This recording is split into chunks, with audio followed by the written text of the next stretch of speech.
Well, it's my pleasure to introduce Qingyuan Zhao, who is going to give a talk on confounder selection via graph expansion. Yeah, thank you, Thomas, for inviting me to give a talk in this session, and I'd like to thank the conference organizers for organizing this conference. So this talk is titled "Confounder Selection via Iterative Graph Expansion." So the word "iterative" was not in the original version that I gave to Thomas, but we figured it's better to add that adjective.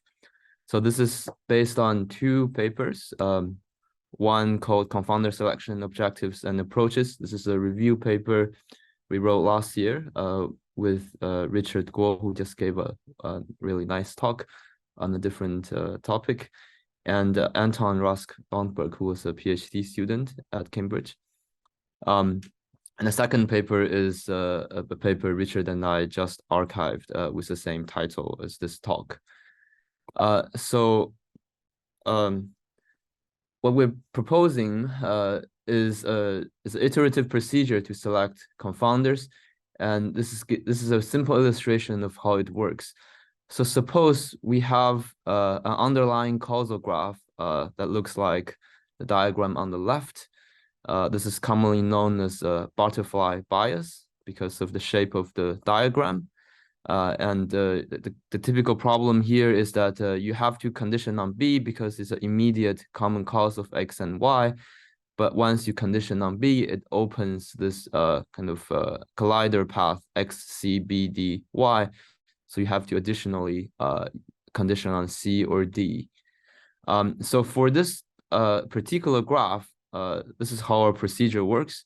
So we start with a simple graph between X and Y with a dashed bidirected edge between them, indicating that there's potentially some confounding variables between X and Y. And the first step of the algorithm selects that edge and expands it with a new variable B. And that B essentially, because this is we will define what the expansion exactly mean, but B is the minimal primary adjustment set for that particular edge. So we add B to the graph, but that creates two potential confounding relationships between B and X and B and Y. And suppose the next step of the algorithm selects B and X, and we further extends that edge with another primary adjustment set C. And finally, we select this edge between X and C. And we see that there's no common cause of X and C in this graph, so that bidirected edge can be removed.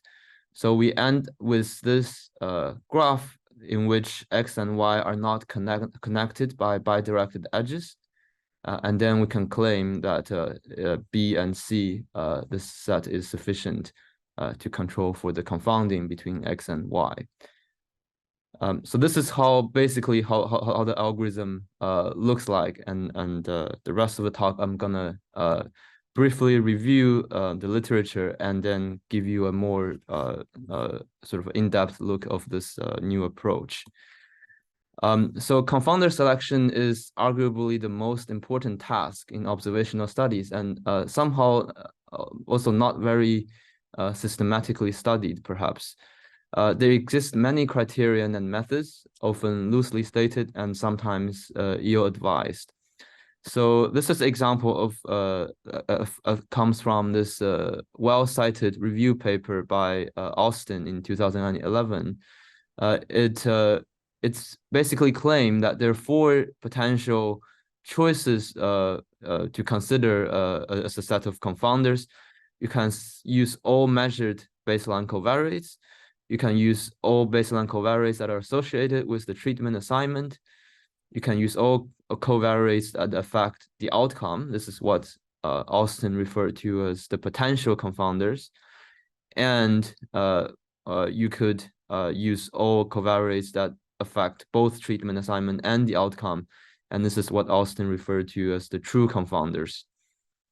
He somehow claimed that these are the four possible choices, and he used simulation studies to conclude that there were merits to include only the potential confounders or the true confounders. So he recommended using option 3 or 4 in fitting a propensity score model and doing some propensity score matching or weighting. So things like these are, I would say, quite common, and they're not exactly very well defined. What do we exactly mean by potential confounders or true confounders? And this is very related to a common heuristic called the conjunction heuristic or the common cause principle that basically suggests that we should control for all covariates related to both the treatment and the outcome. And I put quotes on related because it's not always very clear what related means. Sometimes it means causally related, sometimes it just means some statistical association. This heuristic is very common in practice and methodological development, but it's well known that this could select too few confounders. There's another influential heuristic called the pre-treatment heuristic. This is basically Austin's choice 1 on the previous slide, that you would like to control for all covariates that precede the treatment temporally. And Rubin offered a line of defense of this heuristic in his 2009 letter to respond to some criticisms of his work. He said, I cannot think of a credible real-life scenario, situation where I would intentionally allow substantially different observed distributions of a true covariate in the treatment and control groups.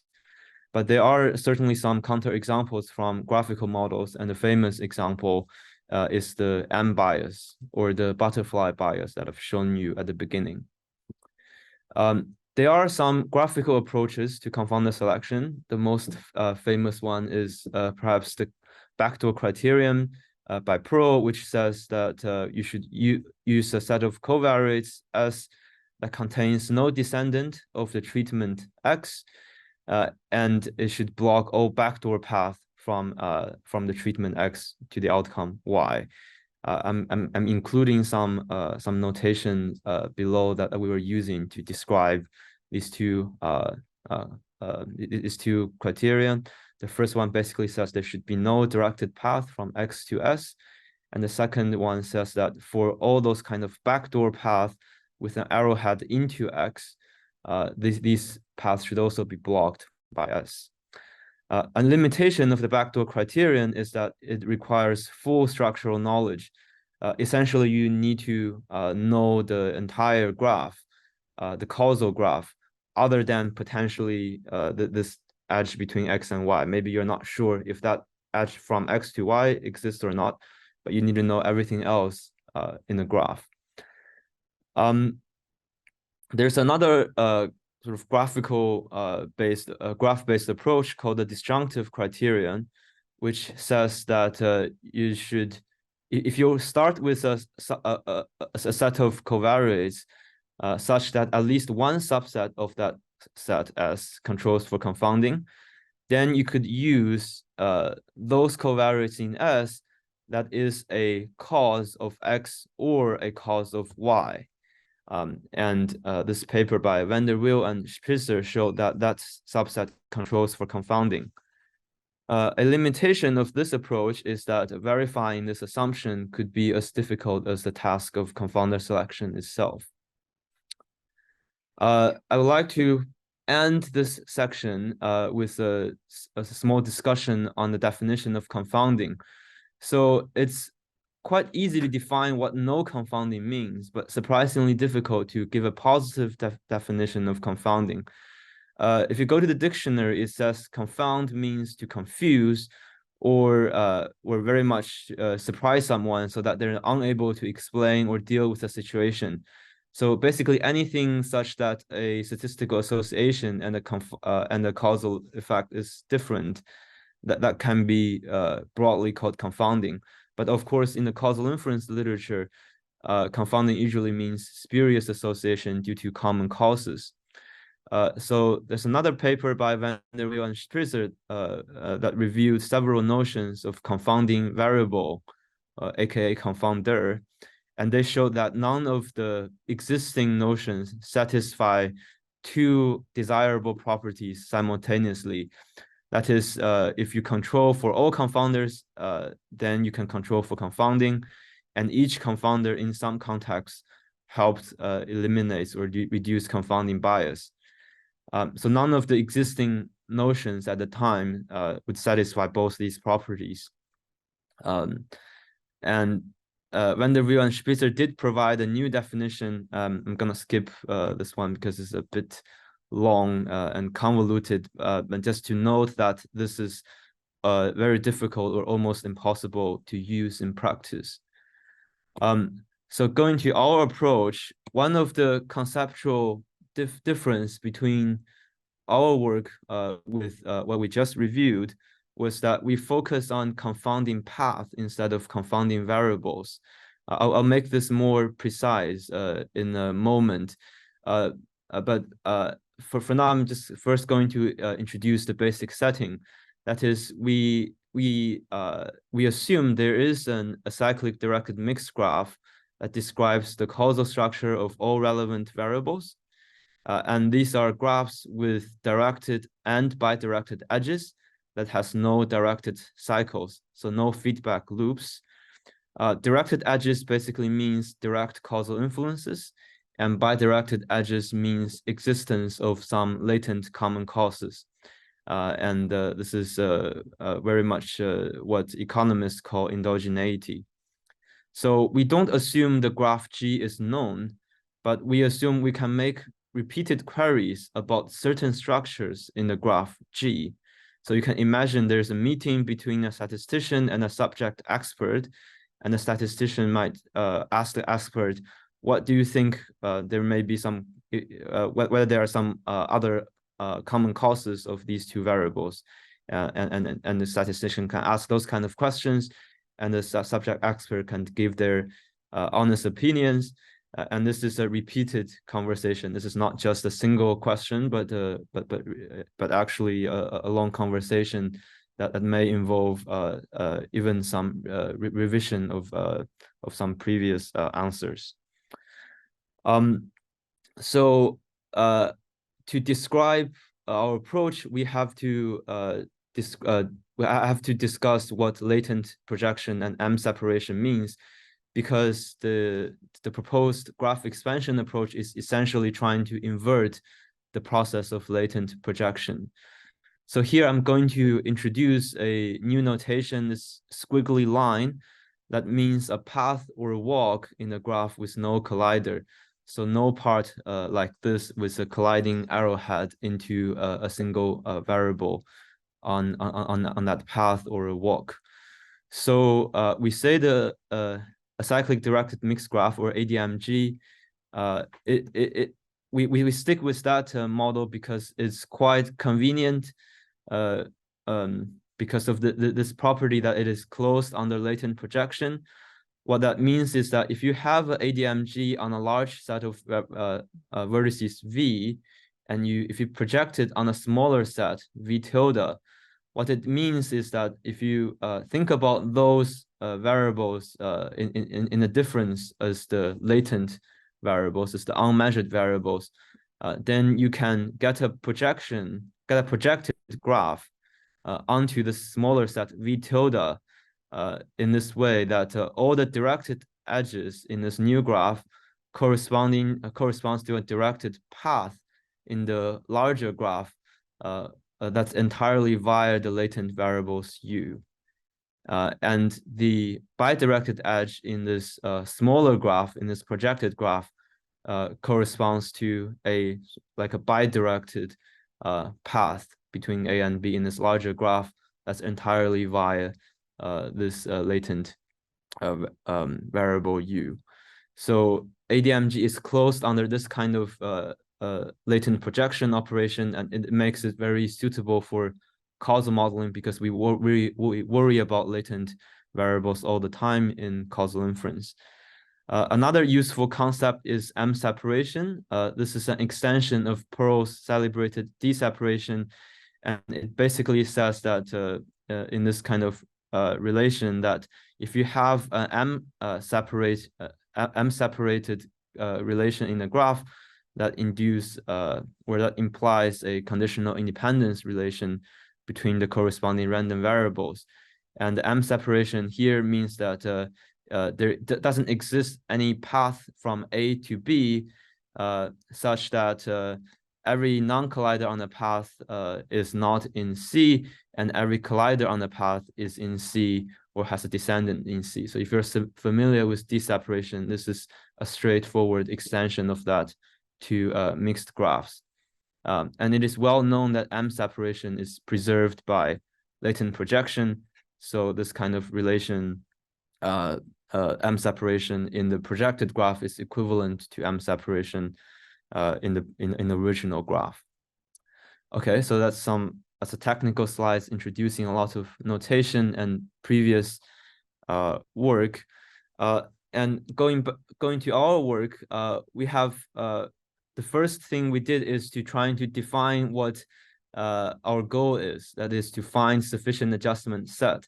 So what that means is, to that end, I need to describe 3 different kinds of path. This is the directed path. This A squiggly line with an arrowhead into B. And this is the second kind of path is what we call confounding arc. So this is a path from A to B with no collider, but has an arrowhead at both ends. So this is, in some sense, it induces immediate confounding between these 2 variables. And there's also the concatenation of one or more confounding arcs, and that is what we call confounding paths. These are all the structures that can induce some kind of confounding relationship between 2 variables. So we say a set is an adjustment set. A C is an adjustment set for A and B if C doesn't contain a descendant of A or B. And the adjustment set C for A and B is sufficient if it blocks all confounding paths. And C is minimal sufficient if none of its proper subsets is still sufficient. So this notion of sufficiency is almost equivalent to Pearl's backdoor criterion. But notice that this is symmetric in A and B. So you don't need to know which variable is a treatment or which one is the outcome. This notion of adjustment set and sufficient adjustment set is symmetric. So you can show that if S is a sufficient adjustment set, then it satisfies the backdoor criterion. And if there exists a directed path from X to Y, then this criterion is basically equivalent to the backdoor criterion. So we call this the symmetric backdoor criterion. So the next concept is primary adjustment set. This is the set that allows us to expand a bidirected edge. So from the previous slide, confounder selection is essentially just about blocking confounding path, but this is quite complicated because if you have a path already, a confounding path already blocked by a set C, it may become open again or unblocked again if you use a larger set of covariates. But you could observe that for a confounding arc, this is never a problem. If you have already blocked the immediate confounding, the confounding arcs between A and B, using a larger set would still block that confounding arc.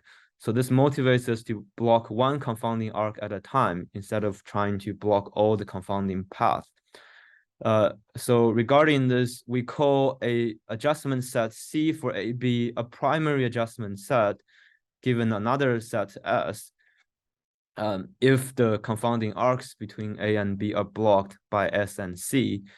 And we say C is minimal primary if none of its primary subsets is none of its proper subsets is primary.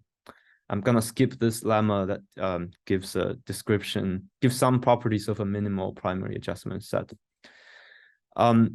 So going forward, so one of the technical results we showed in the paper was that confounding paths are preserved under latent projections.